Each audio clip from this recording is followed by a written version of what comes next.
If your thought is, which we all have automatic thoughts, is like, oh my goodness, they're making this hard. They're ruining my evening. They're wasting my time. I don't have time for this. I don't want to deal with this. Like all of those thoughts will produce more frustration and very likely contribute to you handling the situation poorly, being more rough and unkind and harsh with your words and actions versus she's having a hard time. This is hard for her having a boundary. It's hard not to get everything that you want to get, your way. My calm is big enough to share. Jesus, help me share my calm with her. Welcome to Book Therapy. I'm your host, Kim Patton. There's no way to count how many books are floating around in this world. Some are decent, some are truly terrible, and some are great. Today, we're going to take a deep dive into one great book. Together, we will discover gems of truth and encouragement to help you as a foster and adoptive family raise kids from hard places. You're ready, I'm ready. Let's get this party started. Hello, and welcome to another episode of Book Therapy. I have another amazing guest for you. But first things first, this is the last episode of 2025. Thank you so much for hanging with me in 2025. It's been a good year. Next year is going to be better. Woohoo! We have lots of new guests and amazing episodes coming up next year. So be sure to join us starting in January. I also have two sponsors for today's episode. The first one is the NIV Beautiful Word Coloring Bible. This is a thick, beautiful coloring Bible made especially for those creative and artsy people who want to bring markers and felt tip pens and highlighters to church with them.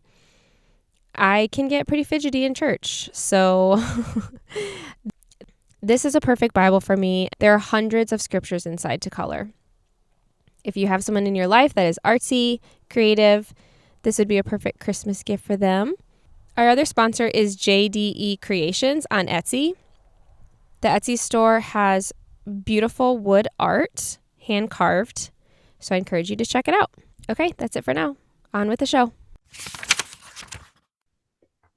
Let's dive into the book. Today we are talking about triggers, exchanging parents' angry reactions for gentle biblical responses.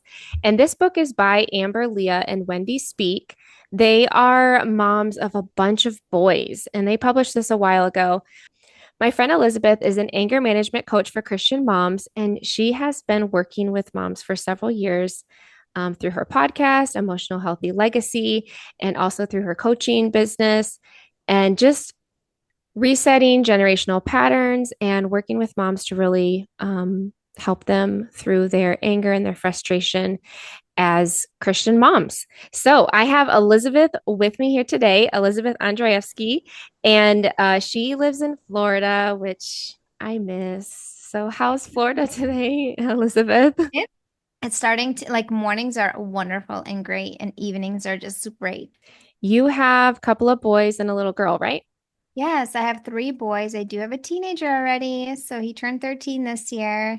And then my second boy is 10. My third boy is turning 8 this month. And then my daughter is 3.5. So we have lots of noise and lots of energy and also lots of triggers in our house, so many opportunities to handle our triggers and practice how to handle them well. Okay, speaking of triggers, I got your email the other day, and then it prompted me to go listen to your podcast. And you talked about how one of your children chewed the top of your Stanley straw, Mhm. and then you flipped it over to the other side so that the chewed side was at the bottom. And then that child somehow found a way to chew the other end of the straw. So, talk to me about how you handled that situation because I liked hearing about how you handled it because I liked getting the visual of like you in the van, like muttering under your breath how you can't have, like, I always sing the song by Taylor Swift, like, this is why we can't have nice things because, Yeah. like you said, they ruin them. Yes. So I sent out that email and recorded that podcast because it was a scenario where I felt like I did mess up. And in the sense, I did not handle it in the way that I would have liked. I ended up scolding my daughter. It was my toddler. The first time she bit the straw, I didn't know who it was. By the time I saw the straw, it was late at night. The kids were all in bed. So I thought it probably was my toddler. It would make sense that she would be the one to do it. And then the second time when I saw it, I knew that it was her. And then that day, I was feeling really depleted. I was feeling physically sick. I was getting sick. I also, last minute, my husband was not able to pick up my son from basketball. So I was frazzled, rushing out the door trying to get all the kids in the car to pick up my son. And I like all the combination of all those things reduced my capacity greatly. And in that moment, I did not handle it the way that I would like and what I would normally do. Usually I'd be like, who chewed up the straw? I'm like, and she'd be like, and I would find out. I'm like, Nellie, why did you do that? This is mommy's straw. Like, don't touch my stuff. That's kind of like my natural tendency, that I've trained myself to respond that way. But that's not how I handled it. And I like, who touched my straw? Like, who chewed up my straw again? And my one of my boys is like, "Oh, Nellie did." I'm like, "Nellie, seriously, why did you do that? Come on. This is why I can never have any nice things in this house. Anytime I get anything nice, you guys destroy everything." Oh, Which is true, half true. half true. Like there's a lot of things that still stay nice, but there's a lot of things that my kids do destroy. And so I reacted, and as I got the kids in the car as I was driving to pick up my son, I was just kind of like mumbling under my breath, kind of the same phrasing. Seriously, I can never have nice things. You guys ruin everything. And just feeling like a victim in the circumstance and feeling very, very frustrated. And, I did like scold my daughter, and she started crying because again, that's not my natural tendency. I don't do that often, and so when I do it, it's a big deal for her. And so that's why and then I like later on I was able to reflect and like, okay, why did I react that way? What was going on for me? And like I said, I was rushed. I was feeling really sick. Um, and just like had some unmet needs at that moment and depleted, and that is what contributed to me handling things poorly. And then I talked about how I could do things differently next time, and I gave like a practical tool how to rewire your brain to handle things better next time. But yeah, that wasn't a super proud moment of me handling things greatly, and so I handled it poorly, and I wanted to share that with my audience and my mamas, knowing teaching them and sharing them with them that I'm not perfect. I still mess up. I still feel triggered. I still, sometimes act on my anger. No, my anger was not destructive. I did not hurt my daughter with necessary I mean, I said, "Why what did you do? Come on, seriously." But I did not like call her names or said mean things to her. I did like scold her, but it wasn't like I wasn't mean by calling her mean things or like physically hurting her. Yet I still could have handled it better. But I wanted moms to hear my story and be like, "Hey, listen, I still mess up. I'm not as bad as I used to be, but I'm still a human, and this is like work in progress. And this is how you can get out of this. This is how I was able to shift my perspective and how I can rewire my brain moving forward to handle it better next time."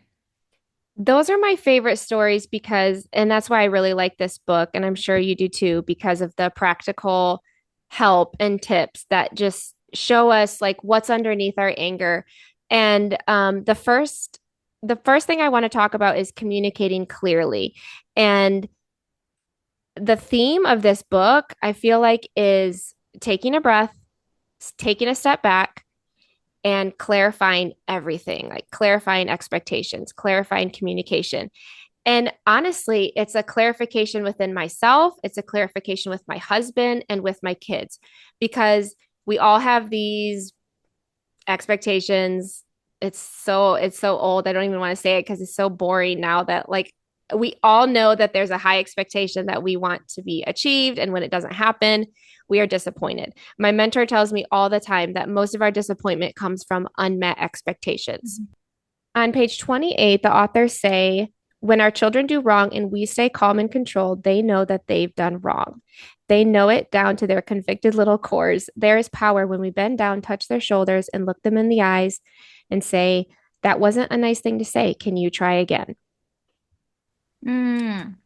Yes, I love that. And one of the phrases that I say to my kids is like if they say something in a rude or disrespectful tone, I say, we don't talk like that in our family. That was unkind. What is another way to tell mommy what you want to say? Or what is another way to get what you want? Just kind of giving them that do-over because there are times where we mess up as like, wives and mothers and like sisters and friends, and it would be so nice if we could like be like, hold on, did not handle that well. Let me rephrase that and try again. And so with our kids, that's part of like giving them grace and be like, Mhm. hey, we set a boundary. We don't talk like that in our family. What is another way to say what you want to say? There's an opportunity to try again. When we talk about kids from hard places, kids in the foster care system or who have been adopted, who have traumas stored in their body that they don't even know about sometimes, common disciplinary techniques do not work with them. And one thing that Kevin and I have learned the last few years and have been trying to practice is the do over.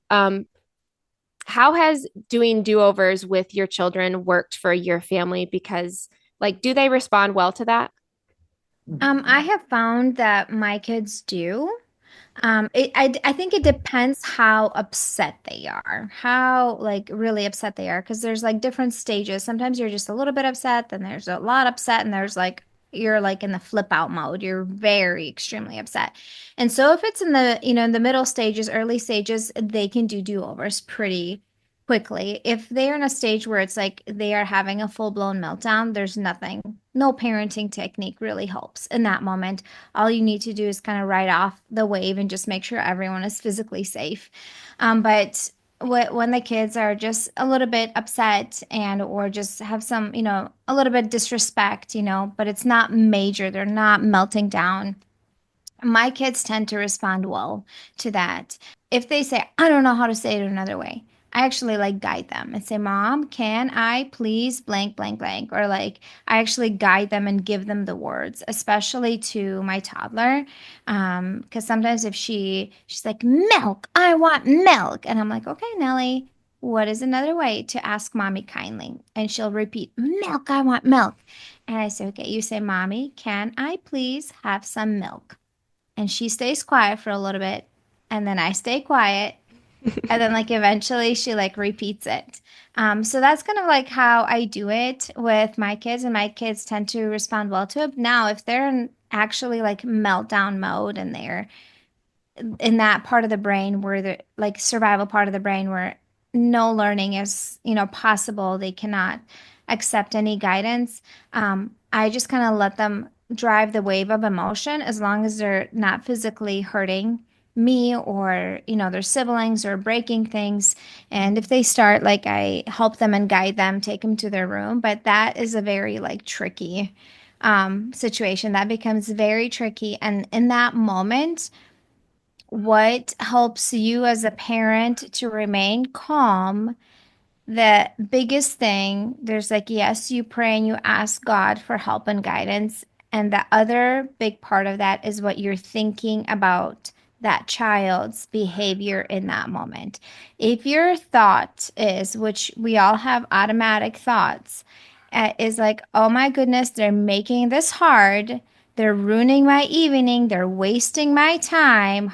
I don't have time for this. I don't want to deal with this. Like all of those thoughts will produce more frustration and very likely contribute to you handling the situation poorly, being more rough and unkind and harsh with your words and actions versus she's having a hard time. This is hard for her having a boundary. It's hard not to get everything that you want to get, your way. My calm is big enough to share. Jesus, help me share my calm with her. With God, I can do this. Like those thoughts, if you, let's say your mind gives you automatic negative thoughts and you're like, nope, that is not serving me. And you redirect them to positive thoughts. And we do a lot of that practice in my coaching program. So then you're able to actually implement it in the moment because it can feel really hard. But if you're telling yourself the empowered, positive perspective, you are way more likely to remain calm and grounded, even if the toddler is still having, or your older child's having that meltdown. Yeah, I like the phrase my calm is big enough to share with them. That's really helpful. The authors give this beautiful example, and I like it because it involves the whole family. And so this kind of rolls into our next point, which is set reasonable expectations. And it's really communicating clearly too. Um, she talks about how she's frustrated when she's making dinner and then dinner is ready and then the kids and the husband are still busy doing whatever they're doing right before dinner and they're not coming to the dinner table and they're not helping set the table. And so she's just like so frazzled because she's like, I'm making dinner, I'm doing all this effort. The least you guys can do is come here and, open your mouth so I can shovel food in. Like, that's the point of dinner, guys. And she was particularly just annoyed with her husband because she wanted him to be setting the example. And this applies to my life every single day. But what I love about this example is she says all she had to do was circle back and have a conversation with the family and keeping it calm, especially with their husband. Hey, I know that right before dinner, you're usually working on the car or you're usually doing this or that or playing baseball outside with the kids. Would it be helpful if I give you like a 5 minute warning that dinner's going to be ready? And then can you guys like come in and help set the table or at least just like be around so that I'm not wasting hot food, blah, blah, blah. So I started doing this recently. I think I've given like a 2 minute warning or a 5 minute warning for a while, and Kevin will help me with that. Like he'll kind of make the rounds, especially with the teenagers. He can't go in their rooms, obviously. So he knocks on their door. He'll say like 2 minute warning, 5 minute warning for dinner. Because when you're making dinner, you can't physically like leave and go gather everybody. And I really love hot food. Like it annoys me when it's ready and then I'll just start eating. I'm like, I don't want to wait for you guys. So, have you seen something like this where we just need to have a conversation with our husband or with our kids about what are the expectations of? I've heard moms talk about like before you go to a birthday party or before you go to the grocery store. Hey guys, this is the expectation. We're actually not going to have dessert tonight because we already had it this morning. Or if you ask me more than once for a popsicle, you know, like let's remember our manners, just all of the things. Like what have you seen in your family or with the families that you work with about just clear conversations and setting expectations? Yeah, that's really a great question. So, one of the things is that I have found with working with clients is that they have expectations of their kids' behavior that somehow their kids would just automatically know what being polite is without them teaching it. And so, for example, like if they're visiting at a friend's house and their kids would just come up and ask the host, like, hey, can I have some snacks? And that's just not a really polite thing to do. But the kid is 4 years old, 5 years old. They do not know any different. They have no idea that it's not polite. And then here you all are feeling triggered and frustrated as a parent. And then I ask, I'm like, have you ever taught your kids not to do that? And the answer is no. Well, yes, it makes sense why they're doing that because you never communicated with them. Hey, that's not polite. This is not what we do. When we go to someone's house, you can eat snacks that are already, on the table for everybody to eat, or you can eat the snacks that I brought and you tell them what to do ahead of time. And so, yes, I've noticed significantly that plays a role, like even in my family, if I just expect my kids to do something, I think they know the logical thing. Because you're an adult, you lived so much life, and you're like, dude, this is logical. It's Like to not do, and hard. it's not, yeah, hard. It's like common sense, but it's not for a kid because they haven't had so much experience. to them it's not rude, it's or to them it doesn't seem not polite, but the truth is that's what it is. And so we need to communicate that, because then it's like, we think, and then we get upset at them for doing XYZ, when, and the truth is, like, even to that, my story that I shared with Stanley straw, the first time, when the first end that was, chewed up, like, I don't know who it was. And then I went to sleep. I never asked my kids the next morning, like, hey, who did it? And found out that it's my toddler, and tell you, like, hey, Nellie, this is mommy's straw. This is mommy's cup. Don't drink from it. If you want to drink, this is what you can drink from. Like, I never communicated that. I never told her that I don't want her to do that, that I don't like it. So when she was chewing on it, she wasn't like doing it with a malicious intent to upset me. She just was distracted by something else. Well, I think she was like watching something while she was doing that. And so she maybe didn't even realize that that's what she was doing. And here I felt like triggered and upset, but I never even communicated that with her clearly. And so, yes, it is very helpful and important to have conversations. So if you find there's an area with your kids, like getting out the door in the morning or the dinner time, that, or evening, devotional time, that becomes like there's triggering situations, like, first ask yourself, did I even communicate with my kids what I need them to do? Like, Hmm. and if not, like, well, there's your start. I need to communicate clearly what the expectations are. And let's say you did communicate clearly. And let's say the expectations are reasonable. Sometimes they're not reasonable, but let's say they are reasonable for the age, and let's say the your children still do not meet your expectations. They still kind of like disregard them or don't do what you ask them to do. What then? Oh boy. That's the kicker. That's the That hard is the part. kicker. Yes, because it's like, okay, I communicated everything and they still don't do what I want them to do. And that's where it comes back to us. We are responsible in front of the Lord for what we think, what we say, and what we do. Okay. We hold that responsibility. So if we redirect that desire to control others to redirect it on ourselves, like, what am I expect myself to do? When I communicated expectations that it's, I will give them a heads up before dinner time, it's dinner time, and nobody's coming to the table. What am I going to do, expect myself to do? Hmm. That's on you. Maybe you can just start eating dinner by yourself. Maybe you're going to make rounds again. It depends. Like, what are you going to expect yourself to do? Do you expect yourself to yell? Do you expect yourself to get upset and give a cold treatment? What do you expect yourself to do?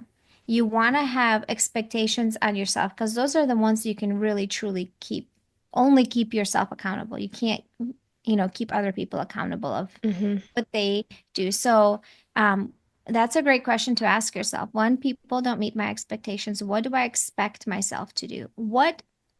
How do I want to handle myself when people, like when I ask my husband to come eat dinner and he's still working on his car? I would come up to him and say, hey, babe, it's dinner time. It's getting cold. How much more time do you need? He might say, I need 3 more minutes. Okay.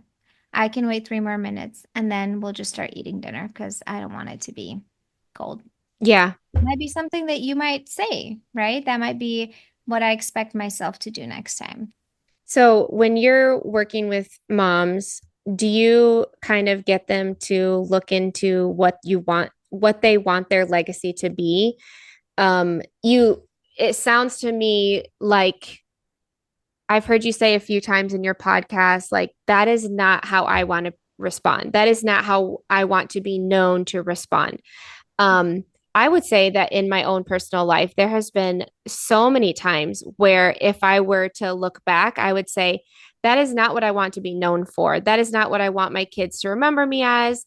Um, there's some days where I'm such a fun mom. I mean, it's just like dancing and singing and playing and tickling.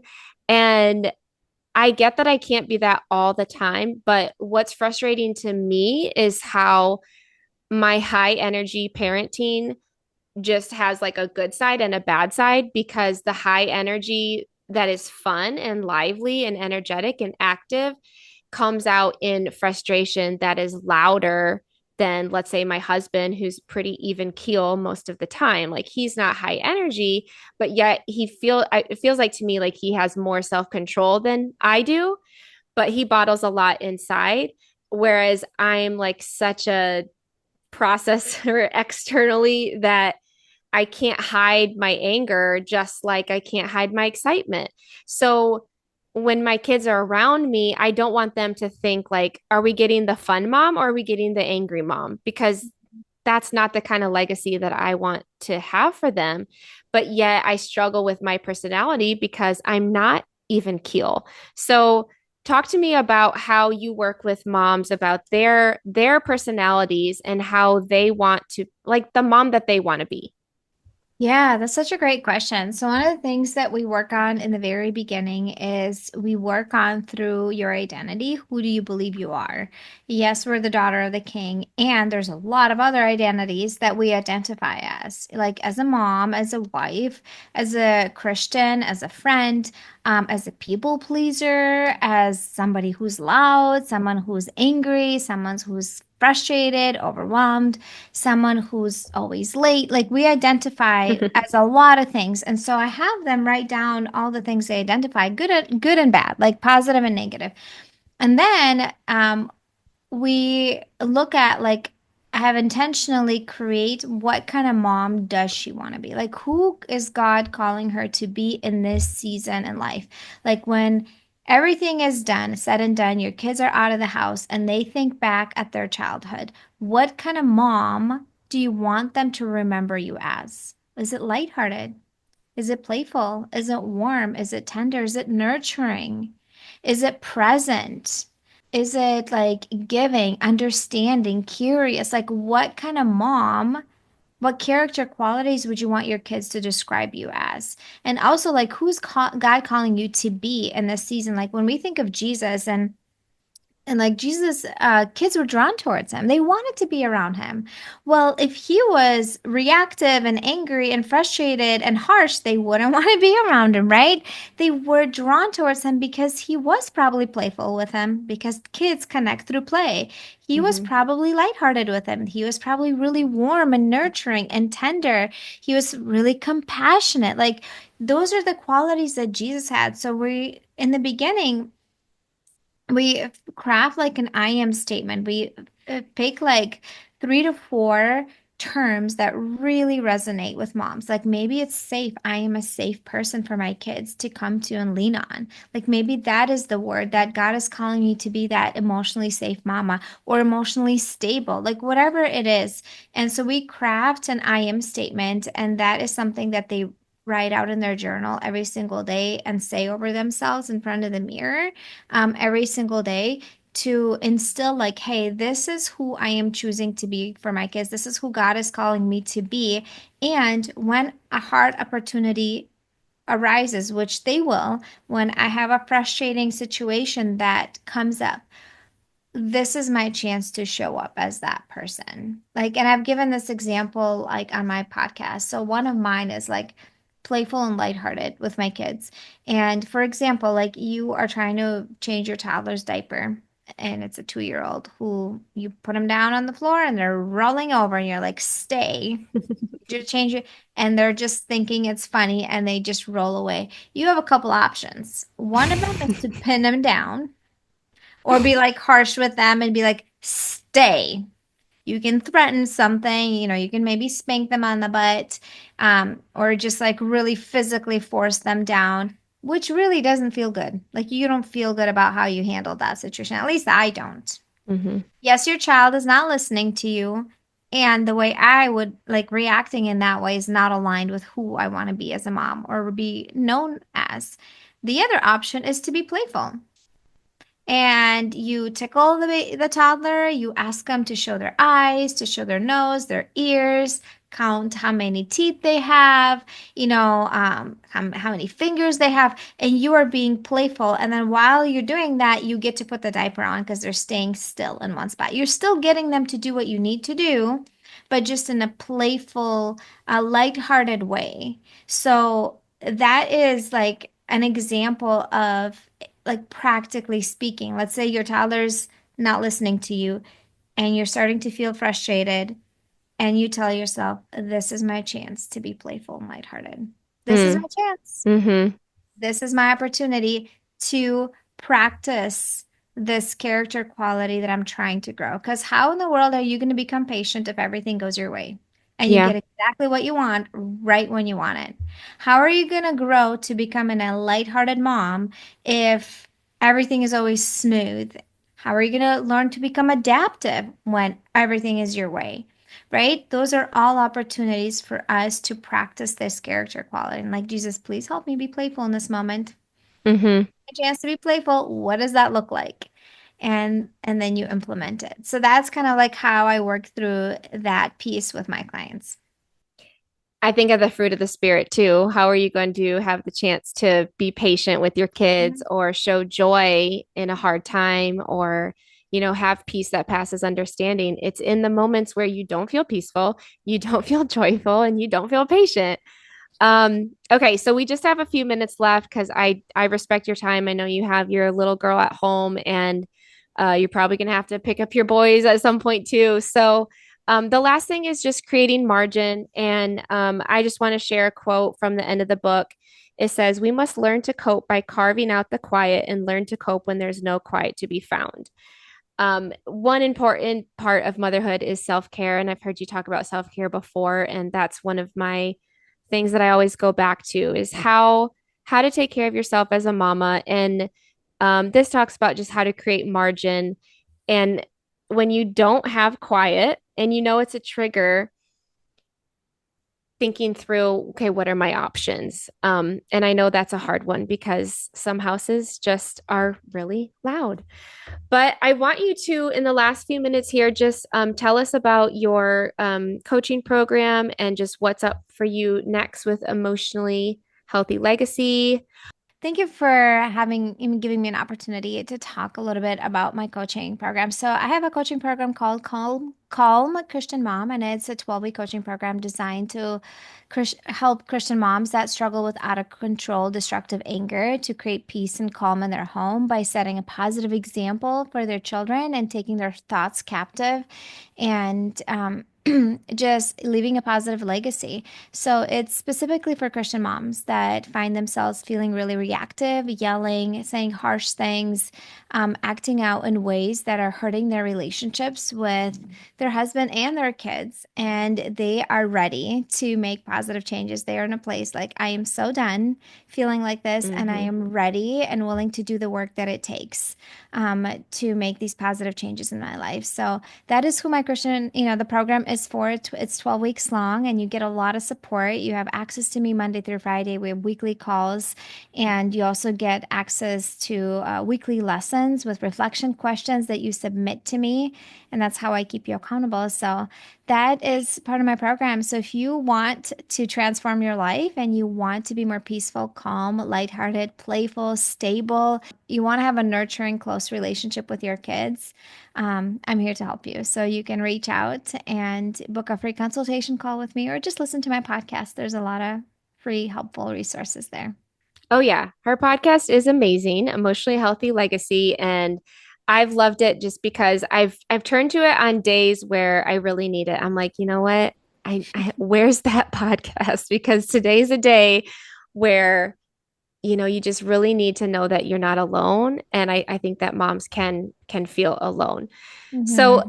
thank you so much. I've been looking forward to this for so long, and we will have to do it again. I will send you your book assignment for next time, and we'll just have to do it again.